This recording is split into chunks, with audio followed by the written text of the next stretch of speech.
Quando filmes falam sobre obsessão, normalmente a gente espera uma lição. Uma história sobre alguém que foi longe demais. Alguém que sacrificou tudo por um objetivo.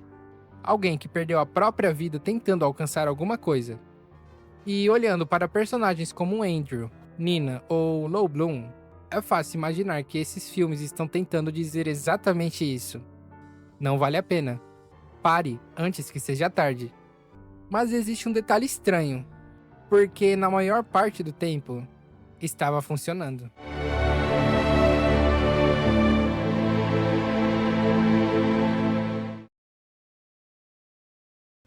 Uma das coisas mais interessantes sobre personagens obcecados é que eles raramente parecem perigosos no começo. Na verdade, eles costumam parecer inspiradores. Andrew quer ser um dos melhores bateristas do mundo. Nina quer alcançar a apresentação perfeita. Mark Zuckerberg quer construir algo grande. E nenhum desses objetivos parece absurdo. Pelo contrário, são objetivos que a nossa cultura costuma admirar. A gente cresce ouvindo histórias sobre dedicação, disciplina, persistência, sobre pessoas que conseguiram porque trabalharam mais do que todo mundo. E talvez seja por isso que esses personagens funcionam tão bem. Porque eles começam exatamente onde a admiração termina, e a obsessão ainda não apareceu. O problema é que a obsessão raramente chega fazendo barulho. Ela não entra na sala anunciando que tudo vai dar errado. Ela chega devagar, disfarçada de esforço, de comprometimento, de ambição. Andrew começa praticando mais do que os outros. Depois ele afasta pessoas da própria vida. Depois começa a aceitar o sofrimento como parte do processo. Nina quer ser perfeita, mas em algum momento ela para de buscar perfeição. Ela começa a ser consumida por ela. E Lo Bloom talvez seja o caso mais assustador, porque ele transforma absolutamente tudo em oportunidade, inclusive a tragédia. E o mais curioso é que quase nenhum desses personagens percebe quando cruzou a linha. E aqui está a parte desconfortável. A parte que torna esses filmes mais interessantes do que uma simples lição de moral. Porque Andrew realmente fica melhor.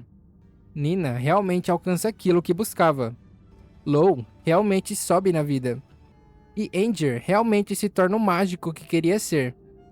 Se esses personagens fracassassem imediatamente, seria fácil. O filme acabaria. A mensagem estaria pronta. Mas não é isso que acontece. Esses filmes entendem uma coisa que muita gente prefere ignorar. Às vezes, comportamentos destrutivos produzem resultados. Às vezes, eles funcionam. E talvez seja exatamente por isso que seja tão difícil de parar. Mas nenhuma dessas histórias fala apenas sobre conquista. Porque toda conquista vem acompanhada de uma pergunta: o que foi perdido para chegar até aqui? O que sobrou da pessoa que existia antes? Quanto da sua humanidade ainda está intacta? E, em alguns casos, se ainda existe alguma coisa intacta. O mais triste nesses filmes não é o sofrimento. É perceber que muitos desses personagens nem sabem mais por que começaram. A busca vira identidade. O objetivo vira personalidade. E parar deixa de parecer uma opção.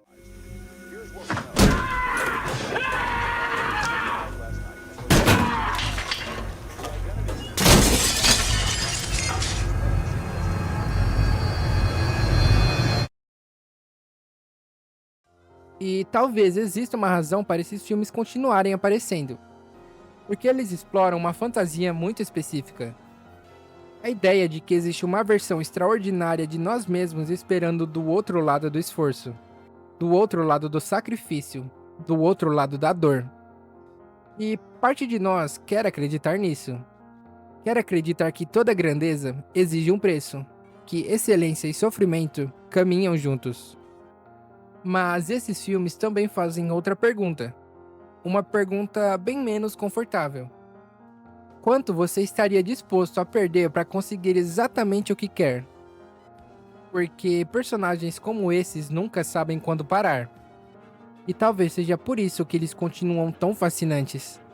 Não porque são exemplos, nem porque são modelos a serem seguidos, mas porque eles mostram uma possibilidade que muita gente prefere não admitir, que existe uma linha entre dedicação e obsessão, e que essa linha é muito mais fácil de atravessar do que parece.